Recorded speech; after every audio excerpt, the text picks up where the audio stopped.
যেমন কি সাপ। আচ্ছা থাক, সাপ এরকম মাহফিল করতে করতে অনেক সময় সাপ চলে আসে, বুঝতে পারছেন না? যারা জিন, অনেক জিন আছে তারা সাপের রূপ ধারণ করে, কথা বলা বলে। এই জন্য কোন সাপ মারতে গেলে বিষয়টা হলো তোমার তিনবার বলা। কি বলা? যে তোর জায়গায় চলে যা। যদি জিন হয় পরীক্ষিত বার হয়ে যাবে, সাপ হলে সে তো ও আর বোঝে না, বুঝতে পারছো? ওয়ার্নিং দেওয়া যাবে বলে আমাদের মাহফিল করতে করতে অনেক সময় সাপ আসে। আল্লাহ আল্লাহু আলাম, আল্লাহ বেহতার ভালো।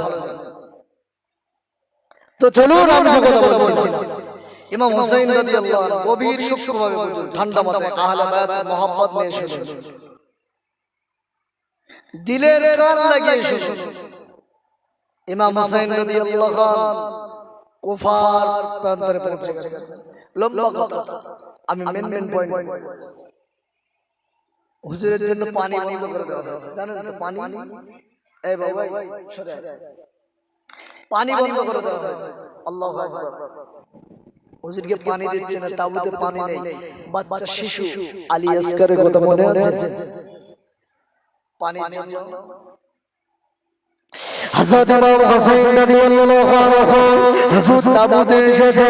বিবিসার বানু হযরত হুসাইন রাদিয়াল্লাহু আনহুকে ডেকে বললেন, হুজুর তাবুতে কোনো পানি নাই, আমরা পানি না খেয়ে থাকলেও আমার দুধের শিশু আলী আসগার, বয়স তার 6 মাস, তিনি কেমনে করে থাকবে? তার জিভটা শুকিয়ে গেছে। হুজুর দেখেন না একটু পানির ব্যবস্থা করা যায় কিনা? হুজুর দেখেন না একটু পানি পান করা যায় কিনা? হযরত হুসাইন রাদিয়াল্লাহু আনহু আলী আসগারকে নিয়ে হুজুর আমার ফোরাত নদী কোলে পৌঁছে গেলেন। ওখানে যে এজিদ ভাইকে লক্ষ্য করে হযরত হুসাইন রাদিয়াল্লাহু আনহু বললেন, এই কুবা মানুষেরা, এই কুবা মানুষেরা, এজিদ ভাইরা, আমি হুসাইন বলি তোদের সঙ্গে আমার শত্রুতা থাকতে পারে, তোদের সঙ্গে আমার দুশমনি থাকতে পারে, কিন্তু না না, আমার ছোট বাচ্চা আলী আসগারের সঙ্গে কোনো দুশমনি নাই, আমার বাচ্চার সঙ্গে কোনো শত্রুতা নাই। এই কুবা মানুষেরা, আমি হুসাইনকে পানি দিতে হবে না, আমি হুসাইন পানি পান করবো না, একটুখানি কি আমার কলিজার টুকরা আলী আসগারের জন্য পানি হবে, একটু কি আলী আসগারকে পানি দেওয়া যাবে না? না, কিন্তু না না, হাসান হুসাইন হুজুর বলেছিলেন,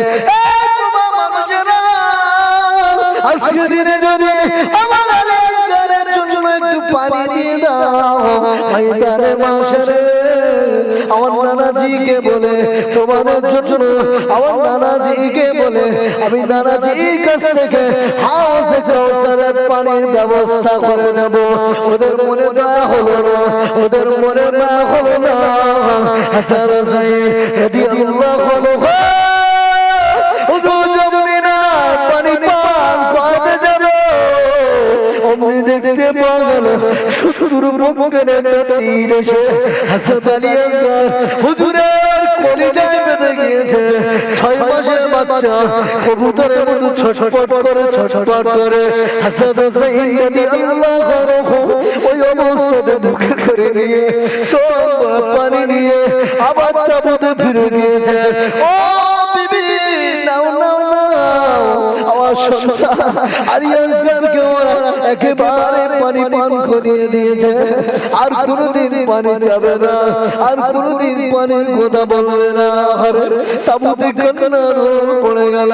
হাসান হুসাইন হুজুর বললেন, ও তাবু মানুষেরা, ও বিবি, একটা কথা মাথায় রাখবে, এখানে যুদ্ধটা হলো দ্বীন ইসলামের জন্য এবং বাতিল আর হকের লড়াই চলছে। কথা বলতে আর পানি চাই। যদি বুকে নিজের কোলে 6 মাসের বাচ্চা মারা যায়, আপনি ঠিক থাকতে পারবেন?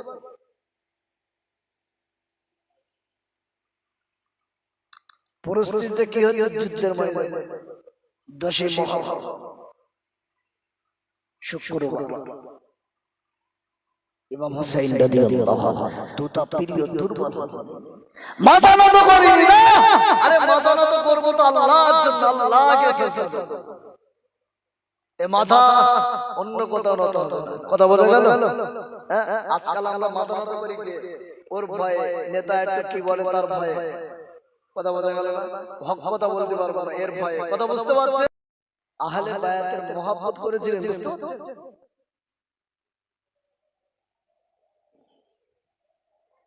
আমার আপনার আহলে বায়াতের মহব্বত এই মুহররমকে কেন্দ্র করে আহলে বায়াতের মহব্বত করতে যে কি করছি 10 মুহররম লাঠি খেলা করছি ছুরি মারামারি করছি কাটাকাটি করছি আছে না না এটা মহব্বত আরে তোমাকে একদিন কে মহব্বত দেখাতে বলেছে লাঠি খেলা করে রক্তারক্তি করে ছুরি দিয়ে ভণ্ডমের সীমা থাকা দরকার কথা বোঝা গেল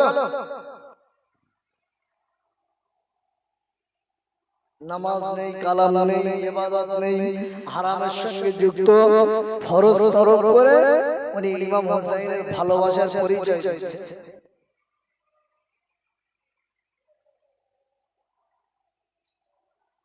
ইমাম হুসাইনকে ভালোবাসতে গেলে তার আদর্শের উপরে আদর্শিত হতে হবে আর ইমাম হুসাইন রাদিয়াল্লাহু আনহুর আদর্শটা নবীর আদর্শ কথা বোঝা গেল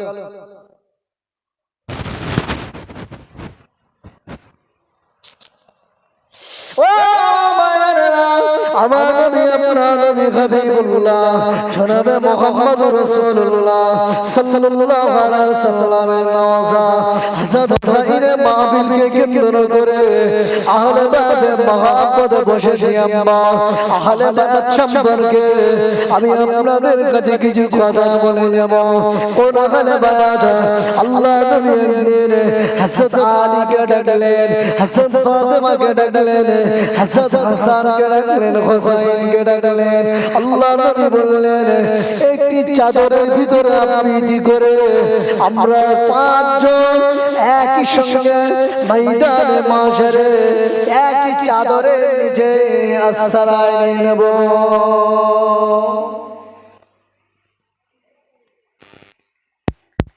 আহলে বায়াতের মুহাব্বত ও যুবকলে লাগা মানুষেরা আহলে বায়াতের মুহাব্বত নবী বংশের মুহাব্বত আমি যদি আপনাদেরকে আরো বুঝিয়ে হযরত আলী রাদিয়াল্লাহু আনহু হুজুরের সন্তান নবী পাকের কলিজার টুকরা নাম হলো হাসান হুসাইন রাদিয়াল্লাহু আনহুমা এক সময়তে হাসান রাদিয়াল্লাহু আনহু আল্লাহ নবী কোলে বসা হুসাইন রাদিয়াল্লাহু আনহু আল্লাহ নবী কোলে বসা অপরদিকে আল্লাহ নবীর কলিজার টুকরি আল্লাহ নবীর পুত্র সন্তান নাম হলো হযরত ইব্রাহিম তিনি আল্লাহ নবীর কোলে বসা জিবরাইল আমিন আলাইহিস সালাম এসেছেন আমার নবীকে সালাম দিলেন আসসালাতু ওয়াসসালামু আলাইকা ইয়া রাসূলুল্লাহ ইয়া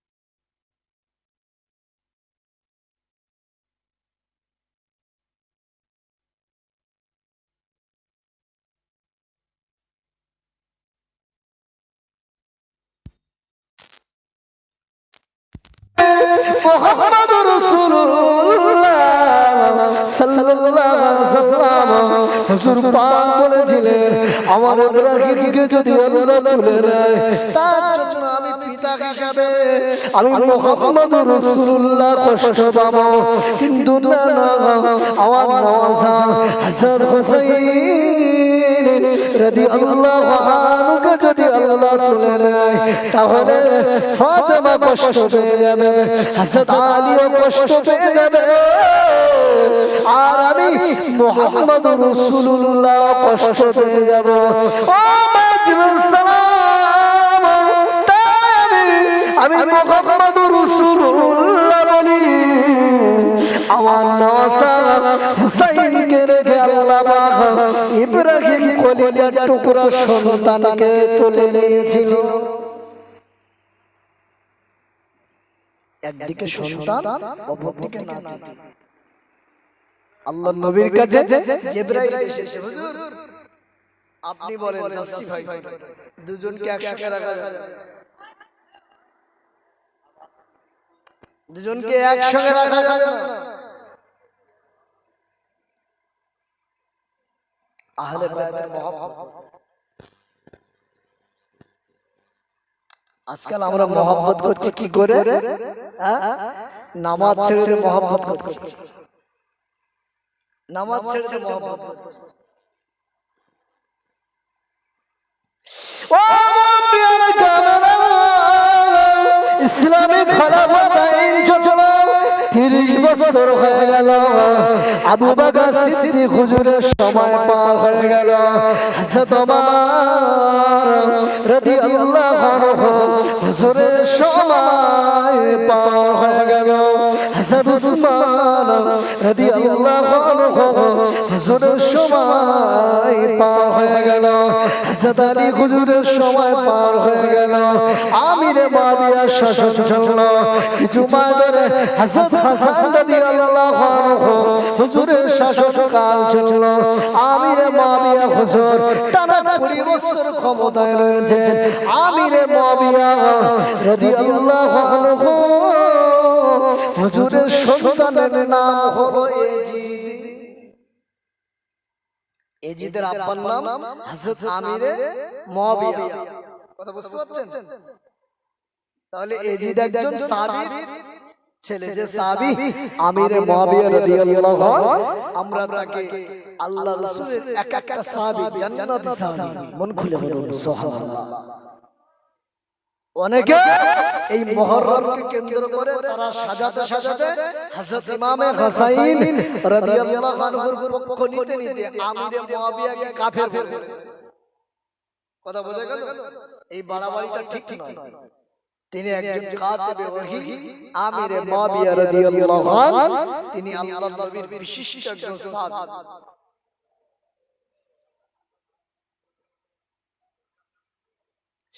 ও জানা যুবকেরা, ও মুরব্বিয়ানে কামেরা, খান খান করে শুনে রাখেন আম্মা, আমার নবী, আপনার নবী হাবিবুল্লাহ জনাবে মুহাম্মদুর রাসূলুল্লাহ সাল্লাল্লাহু আলাইহি ওয়াসাল্লাম, আল্লাহ নবী প্যারা নবী, আমার নবী পাকের কাছে সাহাবী হুজুরের আছেন। আল্লাহ নবী বসে আছেন, আমার নবী পাক সাল্লাল্লাহু আলাইহি ওয়াসাল্লাম সাহাবীরে নিয়ে বসা। আল্লাহ নবী বসা, আল্লাহ নবী হযরত ইবনে আব্বাসের কাছে এটি শিশির দিয়েছিলেন। ইবনে আব্বাস, এই শিশিরটা যেদিন রক্তে লাল হয়ে যাবে, ওই দিনে বুঝে নেবে হুসাইনকে ওরা শহীদ করে নিয়েছে।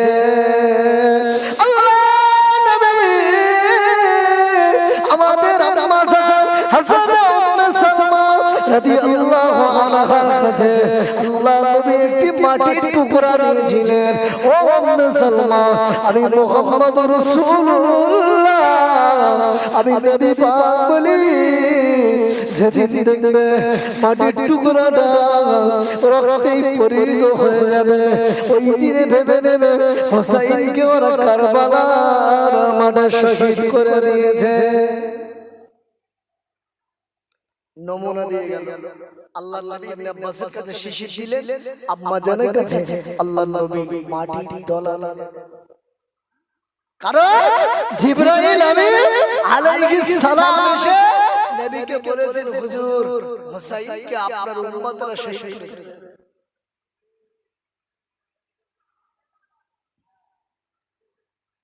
আব্বা বলেন আমার নবী সাল্লাল্লাহু আলাইহি ওয়াসাল্লাম জানতেন হুসাইনকে আমার উম্মতরা শহীদ করবে, এটা কষ্টের কি কষ্টের না।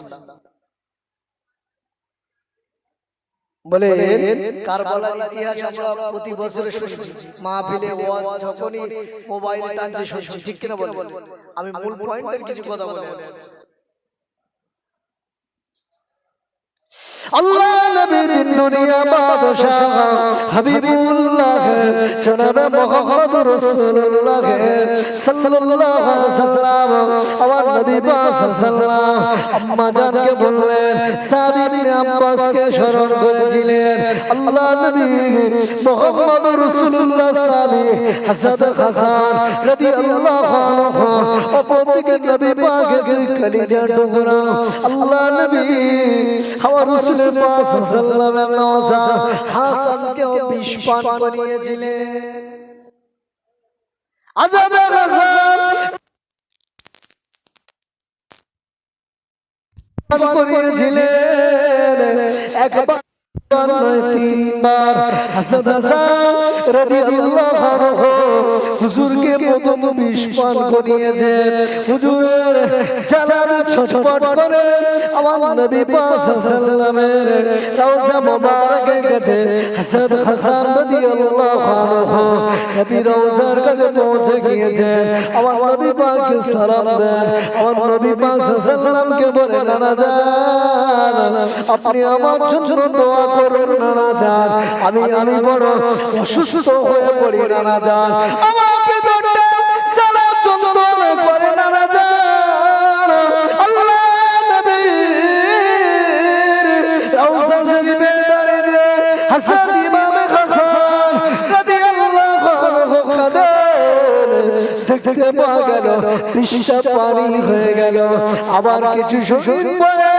হুজুরকে বিষ পান করানো হলো আবার আল্লাহ নবী রওজা শরীফে দাঁড়িয়ে হুজুর আবার আল্লাহ নবীকে জানান বিষ পানি হয়ে গেল আবার তৃতীয়বার বিষ পান করালেন এত কঠিন জগৎ ছিল বিষ ছিল হাসান ইমামে হাসান রাদিয়াল্লাহু আনহু হুজুর বিষের জানাতে উঠতে পারে না বলেন নবী বংশের মানুষদের উপরে অত্যাচার করেই চলছে টোটাল ইস্তিগফার দেখলে আপনি দেখবেন তারা একের পর এক শহীদ করে গেছে মুনাফিকি চক্রান্ত করে কি করে হযরত ইমাম হুসাইন রাদিয়াল্লাহু আনহু কারবালার মাঠে এসেছিল না ওনাকে চিঠি দিয়ে আনানো হয়েছে এটা মুনাফিকি নয় চিঠি দিয়ে 150 এর অধিক চিঠি ইমাম হুসাইন হুজুরের কাছে পৌঁছেছে ইমাম হুসাইন রাদিয়াল্লাহু তিনি ভাবে যে এজিদ একজন মদখোর জেনাখোর ফাসিক পৃথিবীর ভিতরে আল্লাহ আসমানের নিচে জমিনের উপরে সবচেয়ে বড় ফাসিক তার হাতে ইমাম হুসাইন তিনি নবী বংশের মানুষের বায়াত গ্রহণ করবে না তবুও তিনি এজিদের কাছে সরাসরি যেতে চাইছিল আমি এজিদের কাছে যে বোঝাপড়া করব লম্বা কথা ইমাম হুসাইন রাদিয়াল্লাহু আনহু হুজুর মদিনাতে আছেন মদিনার গভর্নর আমির ইবনে উতবা তার কাছে দামেস্ক থেকে উবাইদুল্লাহ ইবনে জিয়াদকে ক্ষমতাচ্যুত করে ওখান থেকে আবার তানাকে কুফার গভর্নর বানিয়েছে পরিস্থিতি খারাপ দেখছে এজিদ কি করলো ওখান থেকে মদিনার গভর্নরকে নির্দেশ দিল যে কোন প্রকার হুসাইন এবং সাহাবী আব্দুল্লাহ ইবনে জুবাইর বিশিষ্ট সাহাবী যারা আছে বিজ্ঞ ব্যক্তি যারা আছে তাদেরকে আমি এজিদ আমার কাছে বায়াত নেওয়ার জন্য চাপ দাও কিন্তু আমির মুয়াবিয়া হুজুরের ওসিয়ত ছিল এটাই কখনো তুমি বিজ্ঞ সাহাবীদের উপরে বয়স্ক সাহাবীদের উপরে তুমি ছুরি ঘোরাতে যাবে না এবং তারা স্বেচ্ছায় যদি মেনে না নেয় তাদের উপরে তোমার মতটাকে জুলুম হিসেবে চাপিয়ে দেবে না এই কথাটি এজিদ রাখেন ইমামে হুসাইন রাদিয়াল্লাহু আনহুর কাছে হুজুর মদিনা যাবেন, মদিনা থেকে মক্কায় চলে গেলেন, কারণ মদিনার পরিস্থিতি তখন খারাপ। আব্দুল্লাহ ইবনে জুবাইর রাদিয়াল্লাহু আনহু তিনিও মক্কায় চলে গেলেন। নবী পাকের নওয়াসা হযরত হুসাইন রাদিয়াল্লাহু আনহু মদিনা থেকে মক্কায় যাবেন। মদিনাতে আমার নবী পাক নানা জানেন রওজা শরীফের কাছে পৌঁছেছেন। হযরত ইমাম হুসাইন রাদিয়াল্লাহু আনহু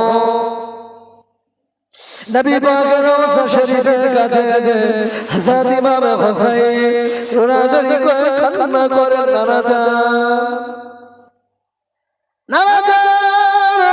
আল্লাহ নবীকে সালাম দেন, আসসালাতু আসসালামু আলাইকা ইয়া রাসূলুল্লাহ, আসসালাতু আসসালামু আলাইকা ইয়া হাবিবাল্লাহ, আসসালাতু আসসালামু আলাইকা ইয়া শাফিউল মুযনিবিন, আসসালাতু আসসালামু আলাইকা ইয়া রাহমাতাল লিল আলামিন, আসসালাতু আসসালামু আলাইকা ইয়া খাতামুন নবিয়্যিন। আল্লাহ নবীকে হযরত হুসাইন সালাম দেন, আর চোখের পানি ঝরে ঝরে কান্না করেন আর নাজারি করেন। হযরত হুসাইন রাদিয়াল্লাহু আনহু কান্না করেন, নানা জান কিছু হলে কোন সমস্যায় পড়লে আমি হুসাইন ছুটে আপনার রওজা শরীফের পাশে চলে আসতাম নানা জান, আর মদিনাতে থাকা যাবে না নানা জান। আমি হুসাইন, আমার মনে হয় এটা আপনাকে বিদায়ী সালাম। আমি হুসাইন, আমার মনে হয় এটা আপনাকে আখেরি সালাম নানা জান। রওজা শরীফের পাশে হযরত হুসাইন বসে পড়ে কান্না করেন, আমার নবীকে দুঃখের কথাটা বলেন, নানা জান আর মদিনাতে থাকা হবে না নানা জান। শেষ সালাম বিদায়ী সালাম দিয়ে হযরত হুসাইন রাদিয়াল্লাহু আনহু ওখান থেকে ফিরে এলেন সঙ্গী সাথীদের নিয়ে, পরিবারদের নিয়ে। হযরত হুসাইন রাদিয়াল্লাহু আনহু মক্কাতে চললেন, মক্কাতে পৌঁছে গেলেন। মদিনা থেকে মক্কা শরীফ অনেকটা দূরত্ব পথ। তৎকালীন সময় এত দ্রুত যানবাহনের ব্যবস্থা ছিল না, তৎকালীন সময় এত উন্নত মানের ব্যবস্থা ছিল না। ঘোড়ার পিঠে সওয়ার হয়ে, উটের পিঠে সওয়ার হয়ে দিন রাত অতিক্রম করে রাত যায় দিন আসে, দিন যায় রাত আসে, সময় অতিক্রম করে মক্কাতে পৌঁছালেন। হযরত হুসাইন রাদিয়াল্লাহু আনহু মক্কাতে পৌঁছালেন। এবার শুরু হলো কুফাবাসীদের পক্ষ থেকে হযরত হুসাইন রাদিয়াল্লাহু আনহু হুজুরের কাছে চিঠি আসতে লেগেছে। মক্কা থেকে মদিনা থেকে মক্কায় গেলেন, কুফা থেকে চিঠি আসছে। কি চিঠি? আপনি আসেন, আমরা আপনাকে ভালোবাসি, আমরা আহলে বায়াতকে মহব্বত করি। আপনি আসেন, নাপাক এজিদের হাতে আমরা বায়াত গ্রহণ করব না। আপনি আসেন, আমরা আপনার হাতে বায়াত গ্রহণ করব। ইমাম হুসাইন রাদিয়াল্লাহু আনহু যদি ক্ষমতার লোভ থাকতো, মদিনা থেকে কুফা কাছাকাছি, উনি ডাইরেক্ট ওখানে চলে যেতেন। মক্কাতে গেলেন, মক্কা থেকে কুফা অনেকটা রাস্তা। আবার কি করলেন? ক্ষমতার লোভ থাকলে যখন চিঠি আসছে ওদের থেকে প্রতিনিধি দল আসছে, আপনি চলুন হুজুর ডাইরেক্ট, ঠিক আছে না, কারণ বিখ্যাত সাহাবীরা তারা স্মরণ করে দিচ্ছে, হুসাইন তুমি জানো কুফাবাসীরা হলো বিশ্বাসঘাতক। আলী তো ওরা তোমার বড় ভাই হাসান করে বিস্পান করিয়ে সাহাবীরা কিন্তু কোনো মতে হুসাইনকে ওই পথে পা বাড়াতে দেন না। সাহাবী আব্দুল্লাহ ইবনে জুবাইর হুজুর নিষেধ করেন, সাহাবী হযরত ইবনে আব্বাস নিষেধ করেন, সাহাবী আমির ইবনে আব্দুল্লাহ নিষেধ করেন। সাহাবীরা এমন বলছেন, ইবনে আব্বাস বলছেন মানুষের দোষারোপের ভয় যদি না থাকতো আমি ইবনে আব্বাস বলি আমি ইমাম হোসেনকে যে কোনো প্রকার ঘাড় ধরে হলেও আটকে রাখতাম, মানুষ আমাকে দোষারোপ করবে তাই। সাহাবীরা ইমাম হোসেনের চিঠি দিয়ে যখন যাওয়ার মনস্থ করলেন তখন ইমাম হোসেন হুজুরের রাস্তাতে শুয়ে পড়ছে। হোসেন যে বাধা দিচ্ছে আপনি যাবেন না। ইমাম হোসেন বলছে আমি যদি না যাই ময়দানে মানুষের ওরা দাঁড়িয়ে আমার নানুজি সামনে আল্লাহর সামনে ওরা বলবে ইমাম হোসেন আসেনি বলে আমরা বাধ্যতামূলক ওই ফাসিকের হাতে ওই অত্যাচারীর হাতে বায়াত গ্রহণ করেছি, আমি যাই। চিন্তা ভাবনা দেখছেন, তবু ইমাম হোসেন ভাবছেন না ওদের বিশ্বাস করাটা আমার ভুল হতে পারে, তাই মুসলিম বিন আকিল রাদিয়াল্লাহু আনহু চাচাতো ভাইকে পাঠালেন, ভাই আগে যাও উপর পরিস্থিতি দেখো, আমি হোসেনকে লক করলে তুমি চিঠি পাঠালে তারপরে আগে যাও। মুসলিম বিন আকিল রাদিয়াল্লাহু আনহু হুজুর কুফা পরিদর্শনে গেলেন। কুফায় যাওয়ার সাথে সাথে শত শত মানুষ, হাজারে হাজারে মানুষ ইমাম মুসলিম বিন আকিল রাদিয়াল্লাহু আনহু হুজুরের হাতে বায়াত গ্রহণ করছে ইমাম হোসেনের পক্ষে। সুবহানাল্লাহ। এই সুবহানাল্লাহর পিছনে যেমন পিছনে নামাজ পড়ে যে পরবর্তী তারা বিপক্ষে দাঁড়িয়ে তলোয়ার নিয়ে রেডি যুদ্ধ করার জন্য। ইমাম মুসলিম বিন আকিল খুব মন খুশি, ভাইজান সব ঠিক আছে। তিনি চিঠি লিখলেন, অনেকে বলে 40,000, কেউ বলেছে 12,000, কেউ বলেছে 18,000 মানুষ মুসলিম বিন আকিলের হাতে ইমাম হোসেনের পক্ষে বায়াত গ্রহণ করেছে। ইমাম মুসলিম বিন আকিল রাদিয়াল্লাহু আনহু হুজুর চিঠি লিখে দিয়েছেন, ভাইজান আপনি কুফাতে আসতে পারেন, কুফার পরিস্থিতি বড় ভালো, কুফার মানুষেরা আপনার পক্ষে নিয়ে এজিদের বিরুদ্ধে লড়াই করতে প্রস্তুত আছে। চিঠিটা পৌঁছাতে তো সময় লাগে, চিঠি পৌঁছে যাচ্ছে দিনের পর দিন, সময় অতিবাহিত হয়ে চিঠি পৌঁছাচ্ছে। ইমাম হোসেন দেখলেন আমার ভাইয়ের লেখা সই চিঠি, তিনি পাঠিয়েছেন চলো আহলে বায়ত সপরিবারে এবারে মক্কা থেকে কুফার পথে আসছে। মাঝে বড় ঘটনা ঘটে গেল। ওবাইদুল্লাহ ইবনে জিয়াদকে দামেস্কে থেকে খবরদার বাদ দিয়ে তিনি কুফার গভর্নর করে দিয়েছেন। কুফার গভর্নর ছিল আল্লাহর নবীর পক্ষার সাহাবী নাম হলো হাসান নোমান ইবনে বশির রাদিয়াল্লাহু আনহু। হুজুরকে নরম দিলের সাহাবী, নরম দিলের মানুষ, তিনি কিন্তু ওই ব্যবস্থাপনা করেন নাই। কারণ আমি কিভাবে নবী বংশের সঙ্গে গাদ্দারি করতে পারি না।